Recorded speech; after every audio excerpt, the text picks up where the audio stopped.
there's a bigger issue here. Just because a group of people belong to the Federation, it does not mean that they are saints. The trouble is Earth. On Earth, there is no poverty, no crime, no war. You look out the window of Starfleet headquarters and you see paradise. Well, it's easy to be a saint in paradise. Out there, all the problems haven't been solved yet. Out there are no saints, just people. Angry, scared, determined people who are going to do whatever it takes to survive.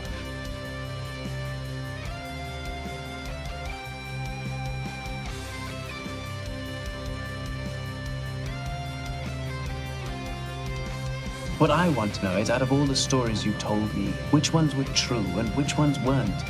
My dear doctor, they're all true. Even the lies. Especially the lies.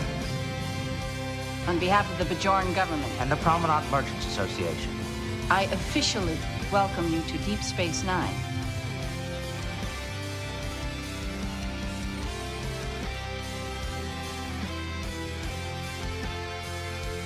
Welcome back to Especially the Lies, a Star Trek Deep Space Nine podcast. Most of the time when we're on topic, and every now and then we derail to all sorts of off-topic subjects, but we are here to talk about Star Trek Deep Space Nine, and we are back this week with the episode Through the Looking Glass. For those of you that are new around here, you really need to question your For You page if you found us on it. We are a group of longtime Star Trek fans who have convinced some of our friends to watch another 30-year-old show that they have never seen before and add weekly commentary on each and every episode of Star Trek Deep Space Nine. I am your host, Blake, and with me is... Emily. Prentice. Chris. Nicole. Mike. Jessi. And Christopher. Fuckers. Jessica. So I do want to read a comment that was left. As I mentioned, we have new listeners who are finding this show on a regular basis. Again, I really question your For You page that you find us. That makes me question a few things about your moral character, your interest, Correct. Your search habits, the random things. But this individual left us a comment on our Spotify, and they started listening to us, and they got into season 2 not that long ago. And they commented on our episode that we posted, Where Do We Go From Here? And the comment they left is, this fucking crushed me. They had to add some asterisks in there because Spotify won't let you swear in the comments, by the way. I can't imagine how it must weigh on you all. I loved Scott's passion and enthusiasm for DS9 and was looking forward to a lot of I told you so's. We don't really miss those in future seasons. LOL. I'm so glad that Blake and Christopher came back to the show after Scott's passing, and the joy you all have in continuing to smack talk Scott. A great remembrance in your own way. So thank you, Jimmy Rugmer, for that comment that you left on our Spotify. We hope you do keep listening. We get better as we go through season 3. There's some detours. Stop lying. On like a bell curve, maybe. Yeah, there's a bell curve there. Wait until you get the season 2 outtakes. You're going to love that. Oh, boy. We do still shit talk Scott in a loving way as well. Yes, lovingly. Always. When Chris asked if Scott was going to show up today. Yeah. He's here with us in spirit. I told you. No, he's not going to show up, because if he does, I'm logging the fuck out. So Actually, you said at one point if he showed up, you were going to kill him again for dying the first time round. So correct. He could get it. He could still get it to this day. So we usually kick these off before we get into our first impressions with a synopsis. And I cannot wait to hear the synopsis that Christopher has come up with for this one. So please, let's have it. This week on Star Trek Deep Space Nine, Inches. Smiles O'Brien brings Cisco to the orgy. Dungeon Master Garrick takes lessons from the Intendant. The facial expressions we get from Prentice during some of these are just priceless. Yeah. So let's go ahead and grab some first impressions, and we'll start with our newbies, and let's kick it off with Jessi. It was interesting. I'm done saying whether I liked it or not, because every single time I say I like something, you fuckers make fun of me for the next 2 years. So it was meh, and that's all I'm going to say. I did enjoy Cisco getting it in with every female that he saw. It was interesting to watch him get it in with Dax and then Kira.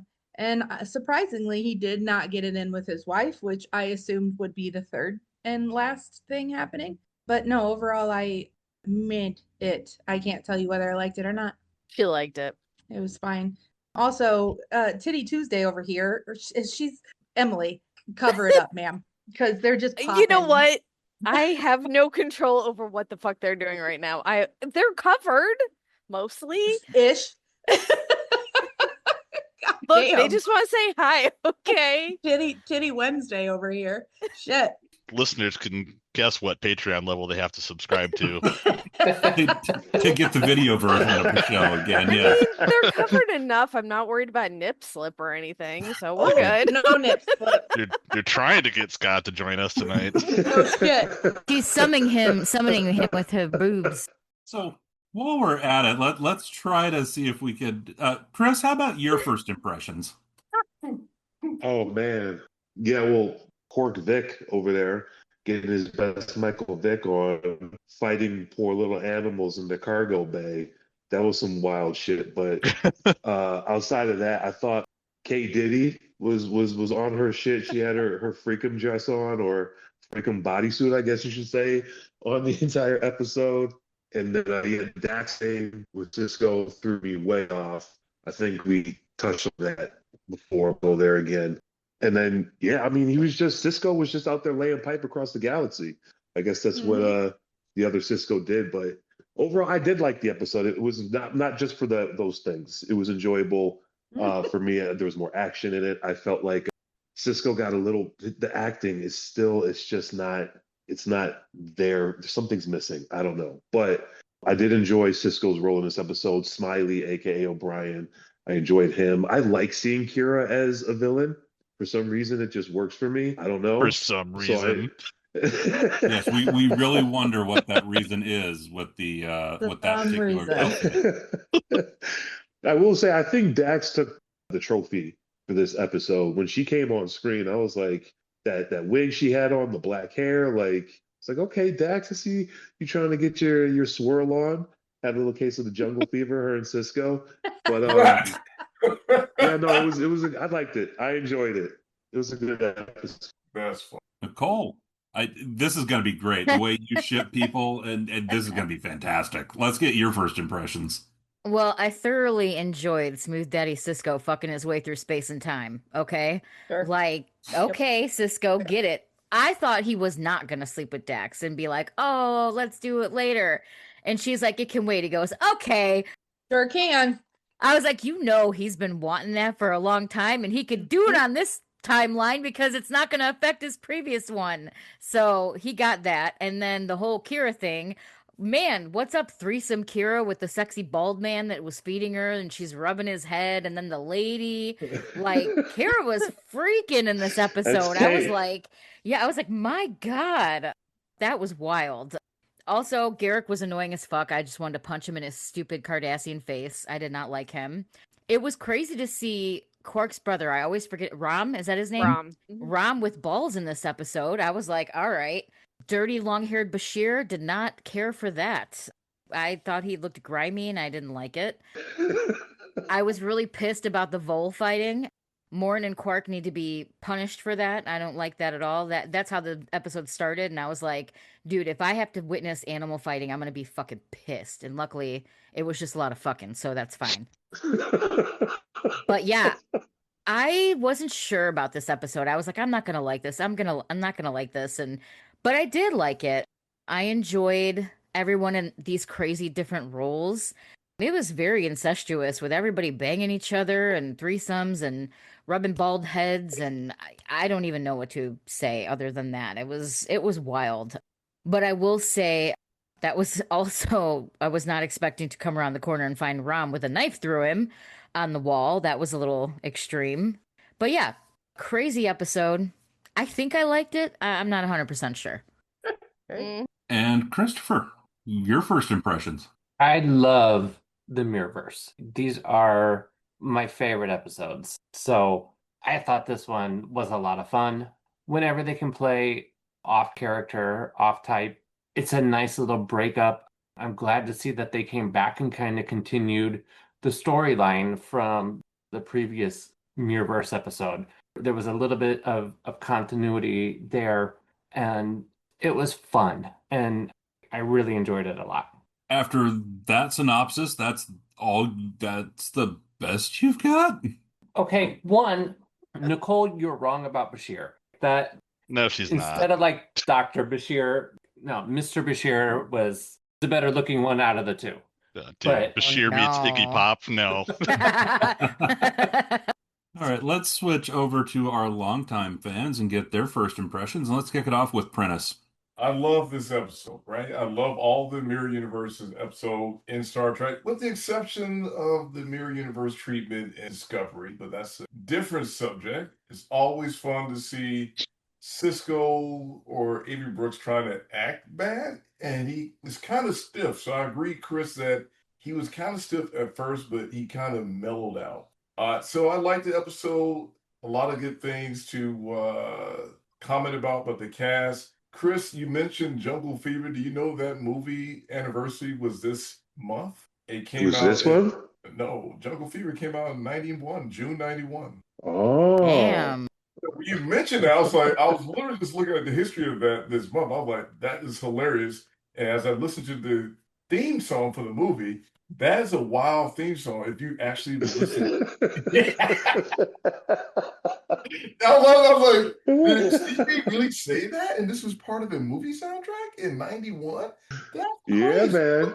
But other than that, getting back to the subject, great episode. I love that. Emily, how about your first impressions? You know I love this episode, because what's not to love about Dominatrix Kira and Cisco hooking up with everybody? Facts. I mean, it looks like a fun universe. A little bit of murder on the side, but you know, take what you can get, I guess. I'm a little worried about what part of the universe you might find to be the fun part there. The fascism.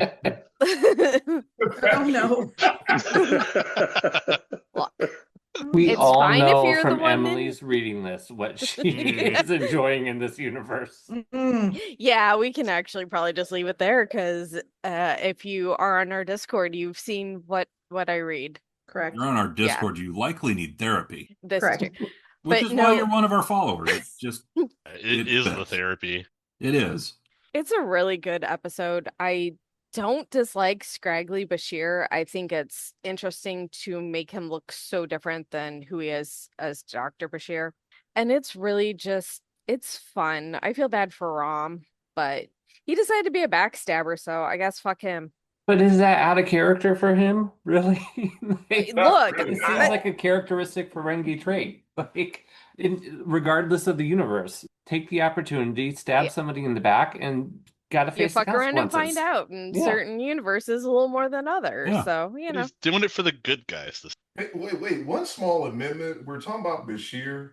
What bothered me about him was actually the wig. The wig was atrocious. That's what threw me off about it. It was not that he was scraggly. Yeah. It was a bad wig. It was like, man, what are you doing? You could have done better. Like, the facial hair is fine, but the wig is yikes. Yeah, I'd agree. Agree. I just thought a few of you would be way more into watching Bashir get slugged. It's fair. Bashir was given, what was his name? Will Scarlet from Robin Hood, Prince of Thieves, Christian Slater's character. Christian Slater, yeah. Yep. That's the energy I was getting from Bashir in this episode. I like Bashir, so fair. I was not happy he got punched. So, Mike, let's get your first impressions.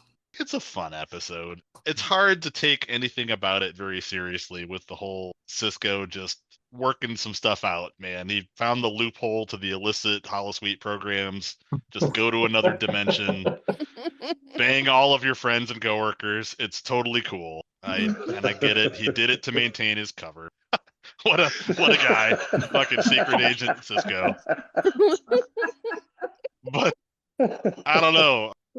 Like, it was fun. I watched the whole thing. I stayed attentive to the whole episode because, I mean, how can you look away from all that sexy time? But overall, though, like, I wasn't jazzed about it at all. I didn't love it like, you know, some of the other more serious, better episodes like Blood Oath or whatever. But it was fine.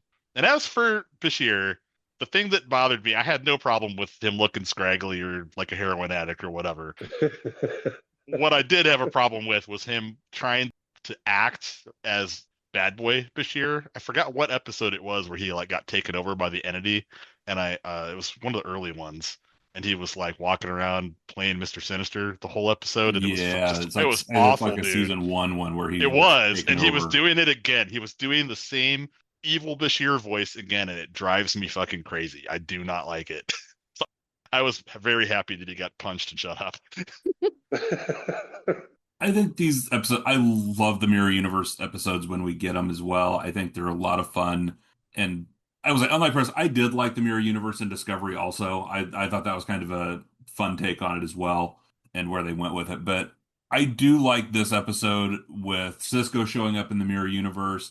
And I like how they brought his wife back as the hook for it, because it was how was she going to get Cisco to go along? It had to be Jennifer. And so they brought Jennifer Cisco back in to play that role here.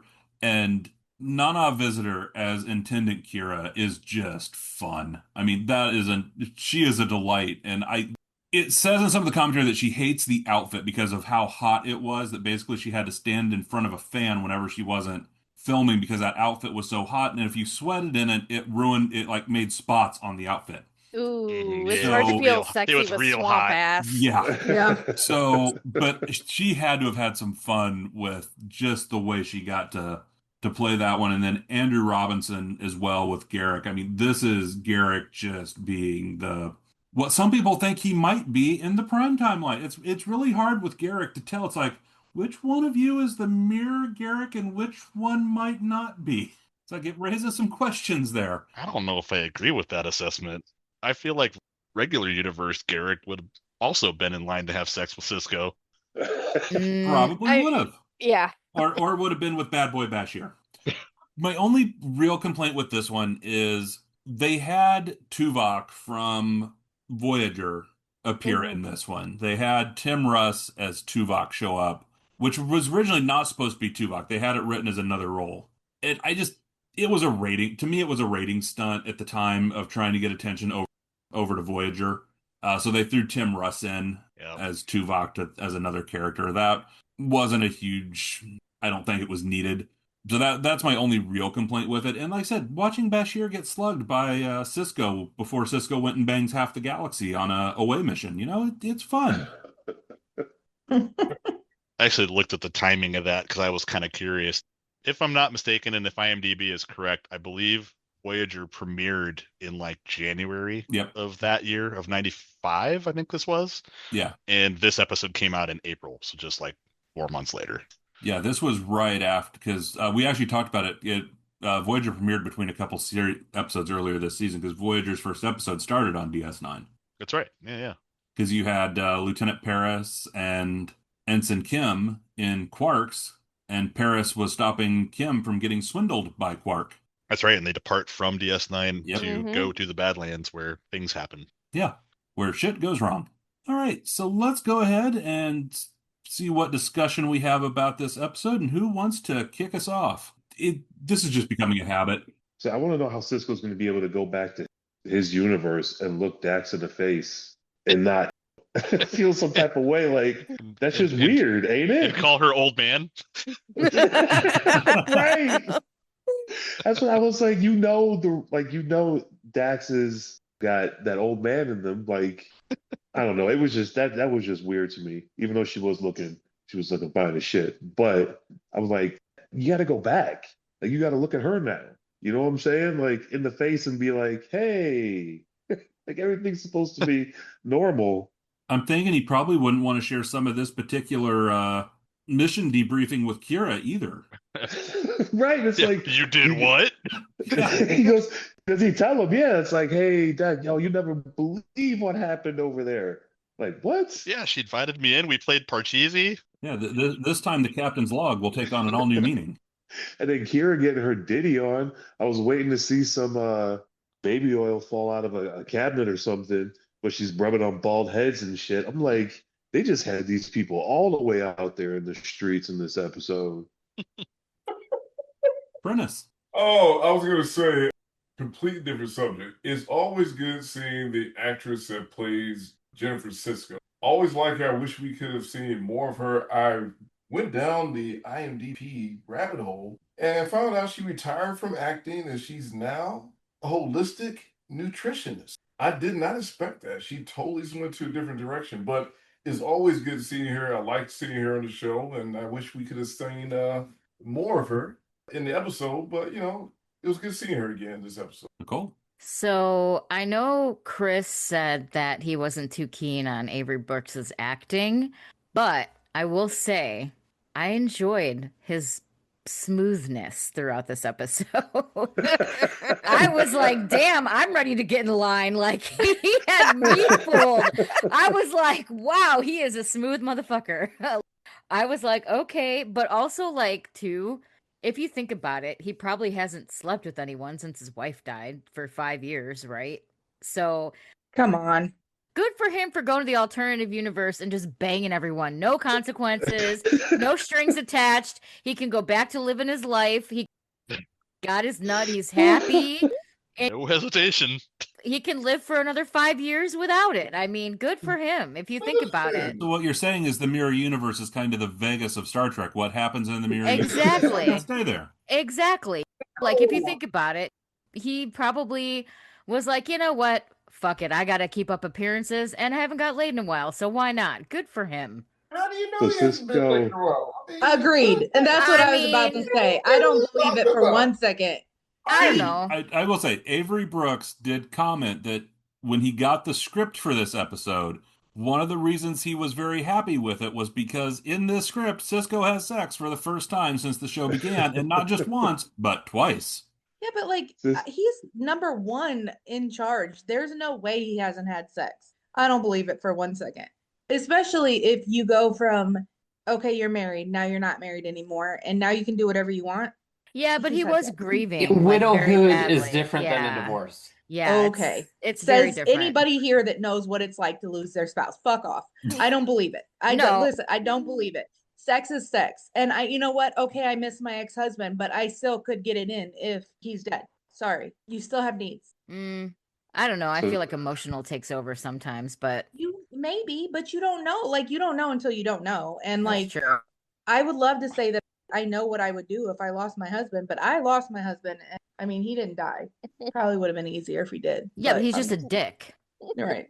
We're getting close to confessions that may be used in law on this show. I mean, I just want to point out that earlier in like season 1, there were some magic aliens that came and made everyone's fantasies come true, and Cisco's was an old baseball guy. That's all I'm saying. Fair point. So Well, I think he's maybe kind of a that's broken man. Because he didn't need to have fantasies about women because he's maybe getting it in. We don't know. Well, now that So I don't buy that he hasn't had sex in 5 years. That's a long fucking time to prove. Well, let's not forget there was second sight. I mean, he definitely attempted re-entry on that one. The breast meats and coochie That's a good way to put it, Blake. Just saying. We all remember that episode. So in this episode, Cisco became a passport bro, essentially, is what happened. Wow. Yeah, essentially, yeah. All right, He's a- think about this, right? Like the premise of the episode, it begins with Mirror Universe O'Brien basically revealing that they can hip hop over to our dimension whenever they fucking feel like it. And so he went over there and fixed the cable without thinking like, oh, that's never gonna come back to bite me. Like, Well, and that's what I'm saying is like it didn't take very much convincing for him to get it in this episode. Like it wasn't like it was like, oh no, I'm grieving. Meh. He jumped right into that. Do you think you could resist them? them special Who? spots. Either one of Dax? them? No, Kira, yes. Kira wasn't doing it for me. Dax, on the other hand, would have got it. Yeah, I'm just saying. Y'all like the wig, huh? Yeah. I thought she looked kind of like Karen Dax. Like, No. She's just so beautiful that it doesn't matter what's on her head. Listen, they're both beautiful. They're both hot, but Kira had it in this episode. She was top notch. So it was also the way she was acting. I kind of like the. How can I put it? She was acting like a man whoa. whore. Oh no! She was being a bee, but playful about it, and she had a little bit of fight in her. So I was like, it was sexy. I'll put it like that. She was being damn sexy in a very fun way. It will be a good time. It will be a good time. So what I'm hearing, Like an anger bang. is Prentice likes to get beat up. No. Listen, the things Why we you do that? learn. What are you talking about? There's nothing wrong. Don't feel bad about it, Prentice. If you want your ass beat, I'm sure there's women out there that'll do it for you. Whoa. No, and no. So Didn't we just have a conversation about you being choked like 2 weeks ago? Whoa. No, that was Nicole. Wait. What are you talking about? Joke? What the hell are you talking about? What? No, that was Nicole. Was it not Prentice that we were talking No, about? it was not Nicole. No, it was Nicole. No, but and Emily may have brought up thighs. Don't project your fantasies on me. So I guess I am. My bad. Hi, Prentice. How are you? Way to go, Jessi. Yo, Chris, what is that song by Exhibit? Choke me, kick me, pull my hair. That sounds like your Friday night. Just kidding. Play that as the intro music for this episode, Blake. Go ahead and find that song. You'll find it in music. We're gonna need you to perform it so we don't get so I sued. can do that. Yeah. Let's do karaoke, and that's going to be Prentice's song. No, my voice wouldn't cut it. You need a lady to sing the parts. I can't do it. Oh, the things we learn about Prentice every day. You had your hand up, Jessi. Go right ahead. Wonderful. Let's get serious here, folks. Sure. Sure. No, so when he left Christopher, I've been very nice to you lately. So when we Prentice has got me all hot and bothered. God damn it. See? I know. Listen, just let it out. Let that freak flag fly there, my guy. So Oh, okay, go ahead. Keep going. I can't. I'm done. Everybody's broken me. So when he went over, I'm just curious what everybody thought about him leaving his dead wife, who's not dead, on the wherever they were in the mirror verse. For some reason I thought that he was going to try to talk her into coming back. I did too. Yeah. Especially with, she's like, oh my gosh, this is my husband and me, and she seemed to fall in love with him in 5 seconds. And then he just left her there. And I was like, you haven't seen your dead wife in 5 fucking years, and you're fucking 2 other women, but didn't take a shot at her. That was very odd to me. I would assume he probably couldn't bring her back, though, right? That would really mess everything up. And then think of Jake. Yeah, but think of what it would do to Jake, too. Well, sure. Listen, there's absolutely some devastation there that would probably ruin the child for the rest of his life. Yeah, but they don't have enough counselors on the station for this scenario. But if you can, and one, she probably didn't even know she had the kid. So in this one, I would assume that she didn't have a Jake. Surprise, here's your son. But if you can explain to him that his dead wife isn't dead anymore, then you could explain to Jake that his mom isn't dead. But it's not his. Not wife. her. Yeah. It's not her. But it is. But it is. But it's not. Personality and the lived experience is not her. O'Brien really used that emotional manipulation at the beginning to get him to go along with it. He's a He real was like son of a bitch. Yeah, he Yeah. was. Like, Honestly. He's like, your wife is here and she died, right? You get a chance to see her again, and then he leaves out the details of, oh, she fucking hates you because you're a complete slut. This universe. And also if you can't convince her to join us, we're gonna have to kill her, and you'll have to watch her die again. Yeah, I just that don't know. was. Go ahead. No, go ahead. You're right in the middle of your sentence. I would hate to cut you off. That was that level of manipulation is one of the things that I really like about the Mirrorverse, because you don't often see it from. You're not going to see it from O'Brien as he's fixing the station. You're not going to see it from Commander Cisco, but from the Mirrorverse characters, it's just fun to watch them play that kind of evil side. And so how far can they take it? And that was the emotional toll that he was taking on her was great. Mike. Yeah, I also try to bring it back into serious land. You're absolutely right, Christopher. And one of the things that also struck me about this episode is being really cleverly written, because it's easy to overlook the clever stuff with all the other jokes that we've talked about and the sexy stuff. But I actually thought the thing with Rom was really brilliant too, because they completely played the audience by making them think like, oh, Rom's here, part of the resistance, talking a good game about fighting the good fight. Next thing you know, he's doing exactly what you kind of, as the viewer, expect a Ferengi to do. He's talking to Kira, he's selling out his friends, only you find out that it was actually a double play, and he was actually being the bravest little Ferengi there is and helping the good guys sneak Cisco on board to do the mission. So I thought that was really clever because it totally played you against what you expected to happen. Jessi.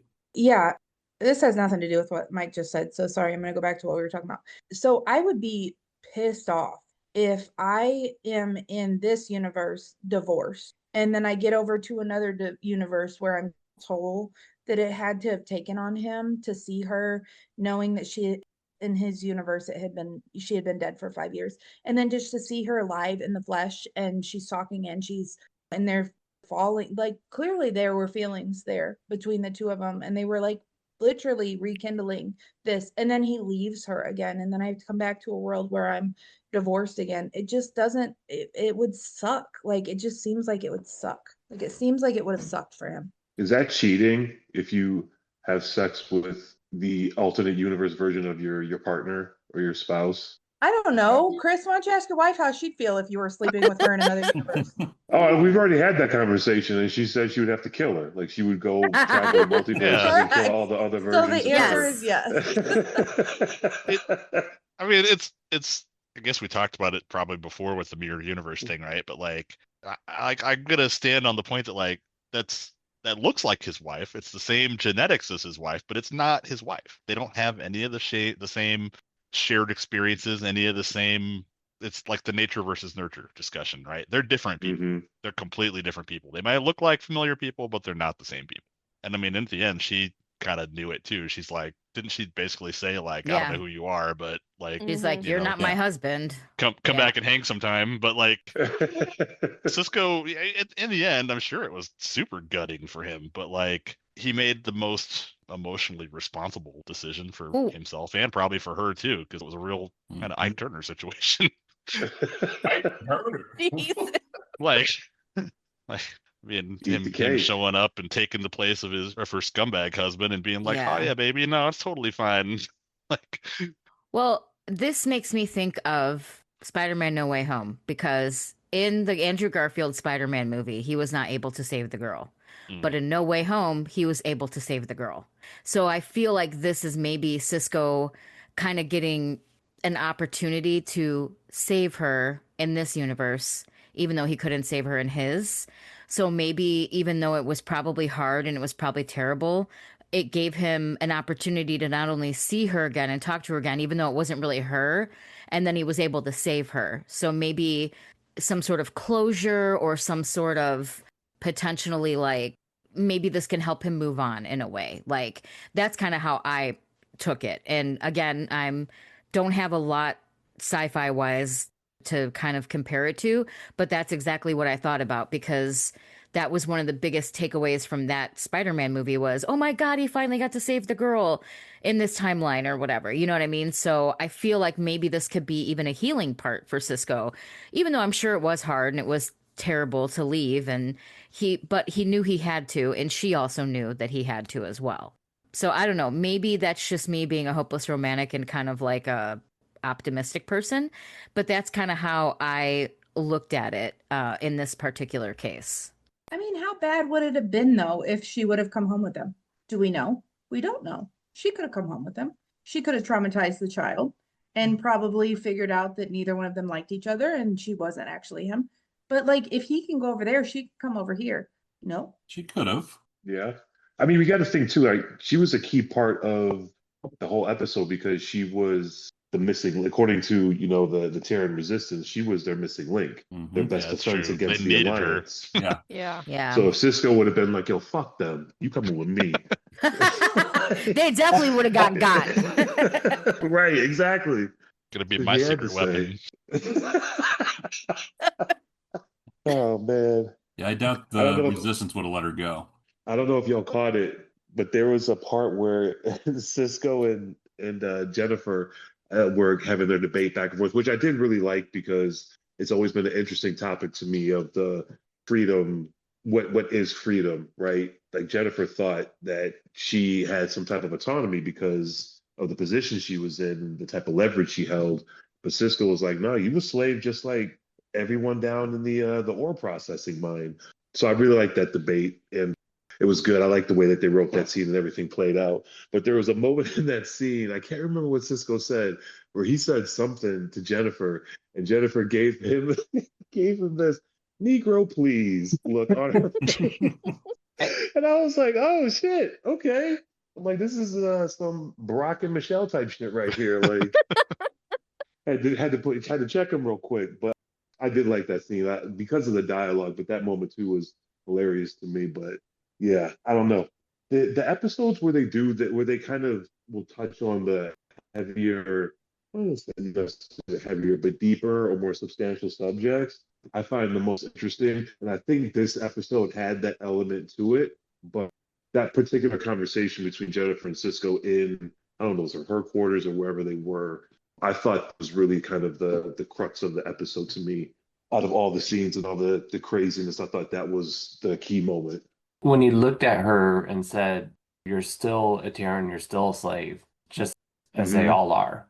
And I don't think she had thought of it like that before. Like, she was wanting the resistance to end because how many people were they killing, right?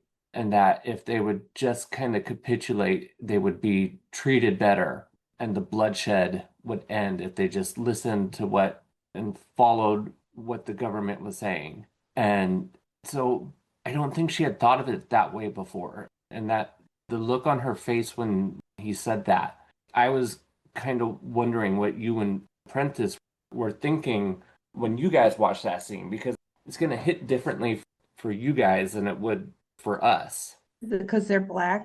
Yeah. You know what's, so I was thinking. Is that what you meant? It is, because they're going to have a different experience and they're going to have a different point of view on it that we're not going to have. Fucking with you, Christopher. Jesus Christ. Yeah, see, you got Christopher's sweat. He's like, I didn't mean it. I was like, Chris, I understand, Christopher, I understand where you're coming from. And, you know, it was layered. I was looking at it and thinking about certain things about people in the movement, people, the revolutionary versus the collaborators and all those things. So it was well played. And to Chris's point, I love the interaction between the two of them. When did you ever love our people enough? When did that really became your goal and your mission? So I thought it was well played. It wasn't over the top. Sometimes when you engage that subject, sometimes it could come across as being cheesy and sci-fi because you have multiple narratives about the Rebel Alliance and all this stuff in Star Wars, Star Trek. It was done with enough care that it didn't annoy me, or it didn't offend me, or it didn't come off as super cheesy with a very sensitive subject. So, Chris, what did you think about it? Or Christopher, what did you think about it? Well, trying to think back on it now, I was watching it and I thought they kind of had a deft touch on it. That it wasn't heavy-handed, but it got the point across, and that unity that they had to have. We can only move forward if we're all united, is what I think they were trying to get at in that scene. And I think they accomplished it, but in a way that made you think about what this is what Star Trek does really well, is that they do it in a way that puts it to where it's far enough removed that you can think of it without getting too deep into the history of it, for it to already have an opinion formed on it and maybe not be willing to hear the message. Yeah. Iqbal, you got your hand up. Sorry, go ahead. Yeah, I think it's interesting the role that Jennifer was in, right? Working for the Alliance, feeling like she had more autonomy than she really did, but still being a slave at the end of the day. I feel like there's two ways that we've really seen that role be written. They went the particular route they did with episode. Also, we think of the flip side of that coin, which is the Steven character from Django, played by Samuel L. Jackson.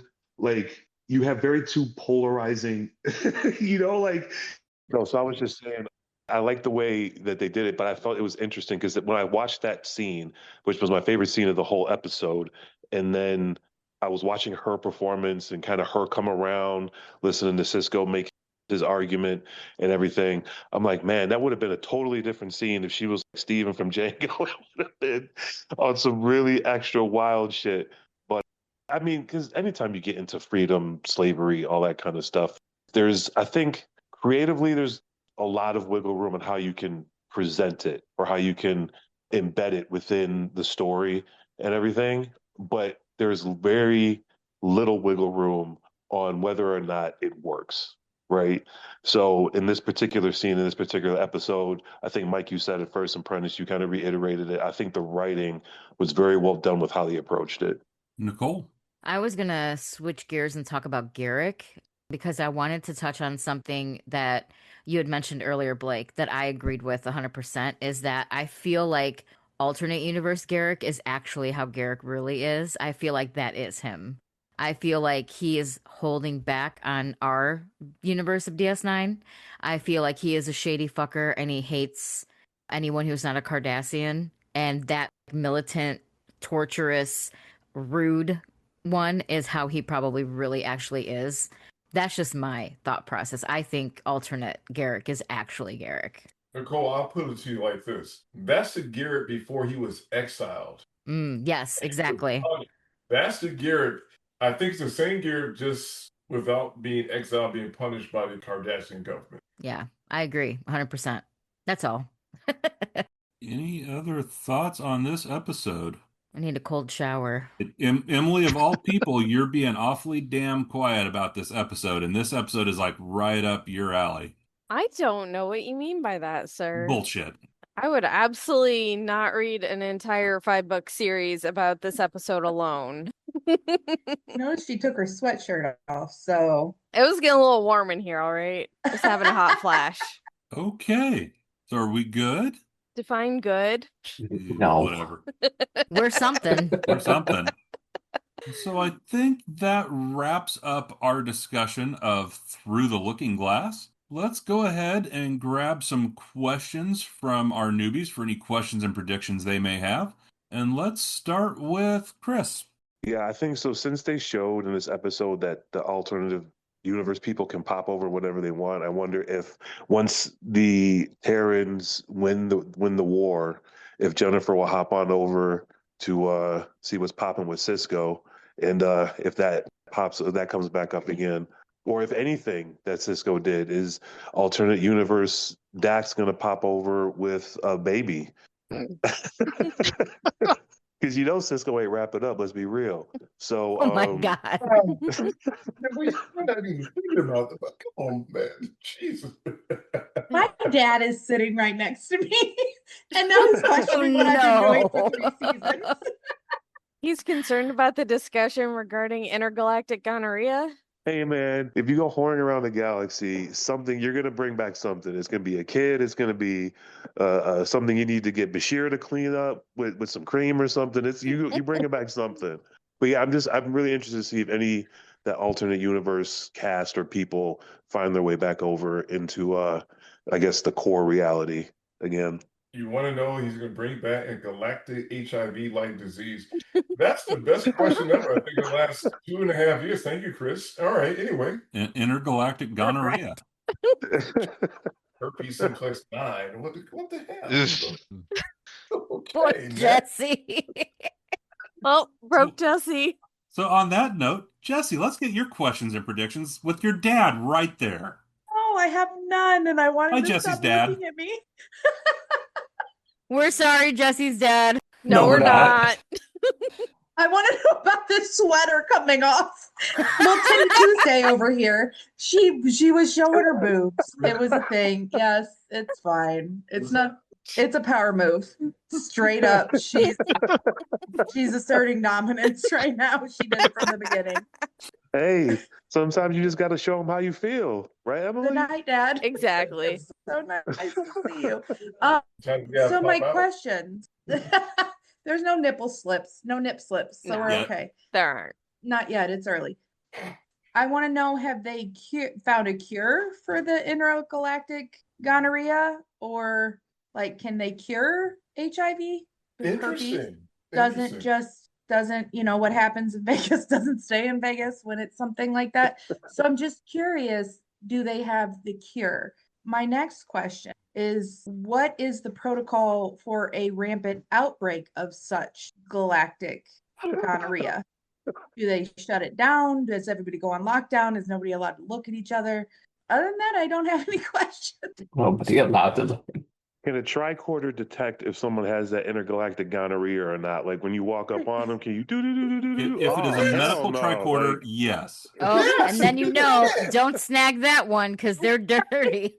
Let me tell you. They just beam the little crabs into space. Oh, Clean up holodeck 2. Yeah, I want that technology in the future. We need it now more than ever. I need to be able to scan people these days, and I want to know the facts. My chart is great, but if I get medical tricorder, we're in business. Here we go again with the my chart.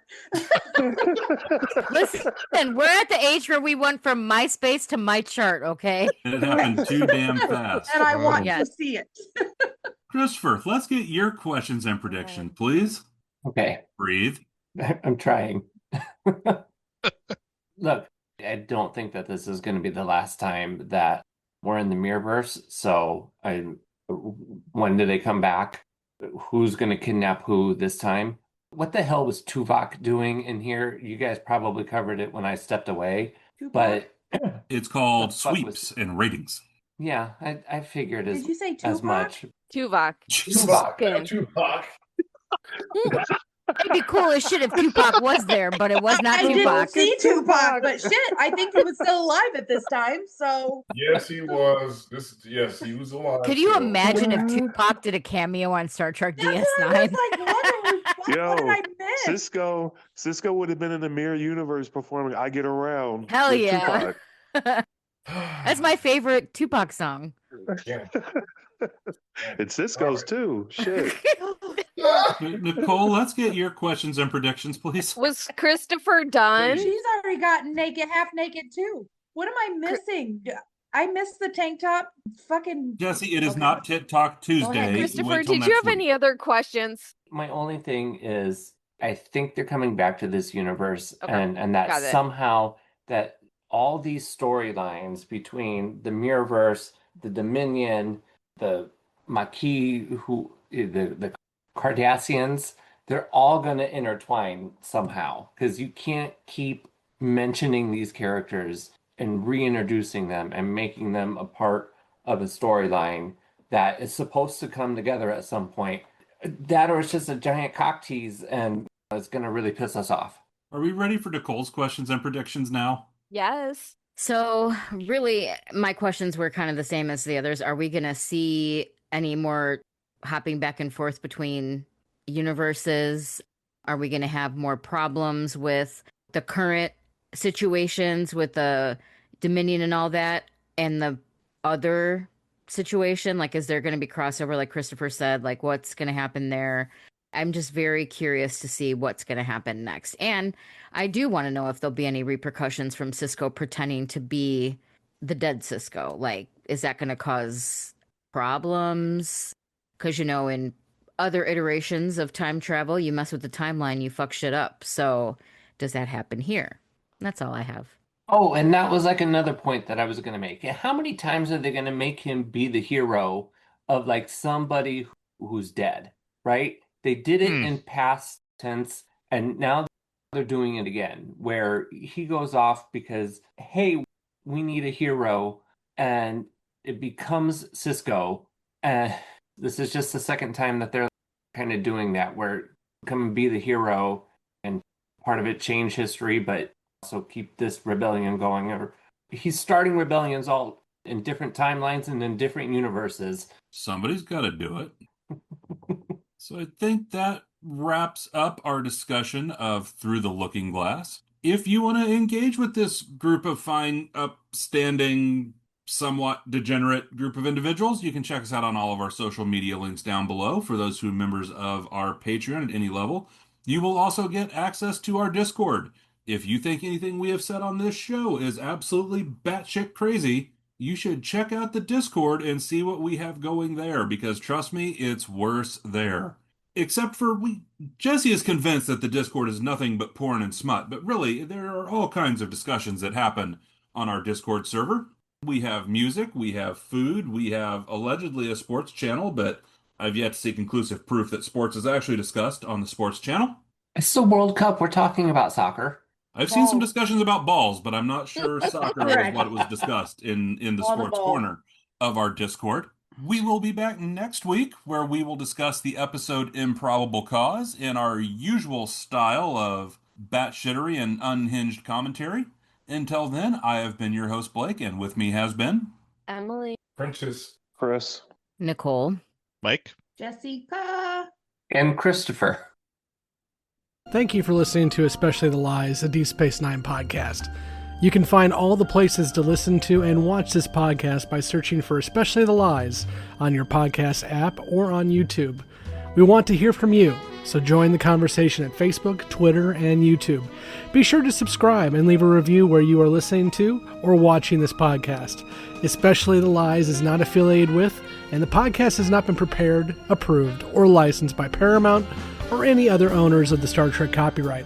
All clips included in this podcast are the intellectual property of the respective copyright holders. They are included here for purposes of review, and no infringement is intended.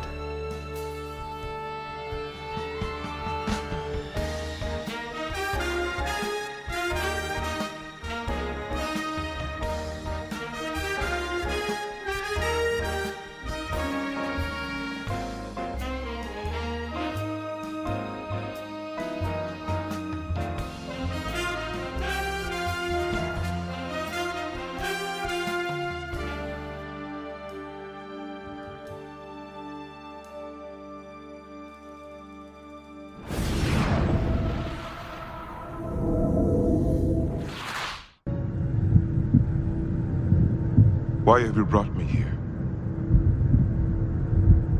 Show yourselves. What do you want? The Cisco has returned to us. He arrives with questions. There are always questions. Welcome back to Visiting with the Prophets, where the four of us are going to look at our newbies' questions and predictions, see what's right, see what's wrong, and we ain't even going to try to figure out what the hell just happened, because that's we're not qualified. So, Emily, what have we got? Okay, so Chris asked if Jennifer will pop over to the regular universe. Oh, yes, because the Yes. next one up is Shattered Mirror for the Mirror Universe episodes. And then we find out what happens when Jake meets Jennifer. Yep. And Jennifer dies. Yeah. This is season 4, right? This is going to happen? Is it 4 or 5? It is 4. It's end of season 4. It's Okay. it's pretty close to the end of 4. Because I was thinking like early 5, but no, it's episode 20 in season 4. Okay. Perfect. This is the episode when Garrett is chained up by Worf on his battle. Hilarious. One of my favorite Mirror Universes episodes in Deep Space Nine. So we get some BDSM in that episode with Garrett Oh, and yeah, 'cause chains. Worf's We get gonna- some emotional turmoil and trauma with Jennifer dying. Yeah. Again. All right. So I'm not entirely sure how much he was joking, but Chris did ask if Dax will pop over with a little Cisco baby. We do not see any evidence that there are little Cisco babies in the Mirror Universe, although we can't rule it out. Yeah. I mean, Jake might have a couple extra siblings he's now aware of. The other general question was, will any of the alternate universe cast return? And yeah, we get them back. Mm-hmm. Yeah, because we have Shattered Mirror. Resurrection gives us Mirror Burial. Oh, God, yeah. And Intendant Kira popping around to cause some fuckery. Well, that's fine. We like her. No one likes Brile. I'm sorry. And that one's season 6. And then season 7, we get the Emperor's New Cloak, which that's an interesting one because Vic Fontaine, who's a hologram, is somehow real in the Mirror Universe. And we get Esri Dax as the Mirror Universe. Yeah. Oh. Timu Dax. Yeah. I feel so bad for that actress. It's not her. It's not her fault. Not her fault. Everybody kind of universally says the same thing about Esri Dax. Except for Scott. Well, I'm surprised he didn't come smack you upside the head for disparaging her. We had that argument many, many, many, many times. Yes. All right. So Jessi wants to know if there's a cure for intergalactic gonorrhea. And Trip to the sick bay. what is the protocol for intergalactic STDs? While we joke, hold on, while we joke, I seem to remember a conversation in the first season of TNG where they were talking about these kind of venereal diseases and things after AIDS. Do you remember that? Maybe It was the Naked Now when they had the virus that made him do all sorts of the same episode where we learned Data can fuck That he's a fully functional android. in every way. in multiple techniques. A pleasure. Yes. Yes. Well, that's nice because some human males aren't even. Well, I do love functional the one. meme that is out on Facebook that has Tasha applying for a job and that says she's a data entry expert. Wow. Oh, damn. Oh, Star Trek. Well, I'm Okay, glad sorry. we can stay on topic. All right, where are we? I have no idea. Past diseases in the future. So Chris doesn't think this is the last Mirror Universe episode. Nope. Or Correct. Christopher, sorry. So he asked, when do they come back? Who will abduct to? Season 4, and it will be Jake abducted by Jennifer. And it feels almost like a game of Clue. I don't know if we need a weapon and a location, or it'll might be help. Jennifer in the turbo lift with a candlestick. Yeah. He did have a valid question. What the hell was Tuvok doing in this episode? And now that they have been Ratings. introduced to Tuvok, they need the Tuvix episode from Agreed. Voyager. They do not need that. Yes, they do. I No, want their reactions to that sort of hell. Hey, I want to show them Threshold just to rage bait. Oh! Salamanders. Yeah, because we're mean. You Like, record that one without me, please. I remember when that episode first came out, I was like, this is a very uncomfortable episode. So they have sex and they have salamander babies. Okay, let's never repeat that episode. Yeah. I like the line where Janeway tells Paris, like, who says you initiated it? Yeah. And I was just like, Whoa. damn, lady. Okay, so anyway, moving on. Christopher predicts that somehow the storylines will intertwine, the alternate universe, Dominion, Cardassians. Nope. Or is it all just a giant cock tease? It is all just a giant cock tease. Yep, but it's a good one. It's a good one. Question: do they ever discuss like the Mirror Universe in relation to like the Prime Directive? Is there any Starfleet official policy on like we don't interfere with the Mirror Universe? He alluded to that, but he didn't explicitly state that. Yeah. So he alluded to it. So you got the sense he knew this is breaking a prime directive as regards to parallel universes and not interfering, but he never stated it explicitly. Okay. Yeah, I was going to say, because he definitely just went with it. Yeah, But- and I thought they were kind of supposed to just like go along, more or less. Nicole, along the same lines, will we see any more universe mixing? Yes, we will. I think her question was about problems with the current Dominion situation and the Mirror Universe, but they don't really connect. No, because in the Mirror Universe, they haven't even identified the wormhole, if I'm not mistaken. That's correct. There's no wormhole. Yeah. That's Yeah, why there's we no see- wormhole in the Mirror Universe. Yeah. And Nicole wants to know if there are any repercussions for Cisco shagging his way across the alternate universe. Well, that was my interpretation of her question. But really it was, what's the repercussion of Cisco cosplaying alternate Cisco who is dead? They don't really get into that other than that he has to go back later and fix their ship for him. Yeah. Yeah. But does he, when he goes back, does he pose as their Cisco again? Or is it known at that point? At that point, I think they've given up the ghost that this is not their Cisco. Yeah. Okay, so in this episode, and I didn't want to bring it up in front of the newbies because I thought would connect to the following episodes, but after he punches Bashir, Scraggly Bashir, and he calls Dax, and she gets a look and she looks at O'Brien or Smiley. And I was trying to figure out, does he not call her that in that universe? Like, does he Is have she a even different a symbiote? does he have a different name for her? And him calling her Dax was like a clue that that's not who he thinks he is. No, she was Dax in the Mirror Universe, but like, But I didn't know if he referred to her like that because I was a little distracted while watching this. I don't think that was the giveaway. Okay. Now, like Esri, when we get there, Esri is not Esri Dax in the Mirror Universe. She's Esri Tegan. Yeah. But there was like something about that little blip where they look at each other and I was like, are they trying to talk like this isn't actually our Cisco, it's the other Cisco, or It didn't get called out till Jennifer at the very end when Jennifer's like, okay, who the hell are you? yeah, that's what I thought. I didn't know if I was reading into something. I didn't want to bring it up in front of the newbies because that would bring in the following episodes potentially. Yeah, I think you were just reading into that one. Imagine that. I do a lot of reading. You do. And that pretty much covers all their questions. And it was nice to actually get more questions and predictions from them. Mm-hmm. Apparently, we need spicy episodes for that. Say, all it took was a really horny episode. Finally, Go figure. They've engaged. I think next week when we get into Improbable Cause, which is part 1 of 2 of kind of the big first chance that all of this stuff starts to come together. So when we get into that, because that's where the Romulan and Cardassians join forces, you've got Garrick really central in that, and then that leads into the Diaz cast. So I think those 2 episodes, as we get into the next couple weeks, will be interesting to see with how our cast reacts to those. Yeah, and next week's going to be a really good episode. I'm looking forward to it. So, all right, I think that wraps us up for this one. We will be back next week with Improbable Cause. And until then, I have been Blake, and with me has been Emily, Prentice, and Mike. Night, y'all.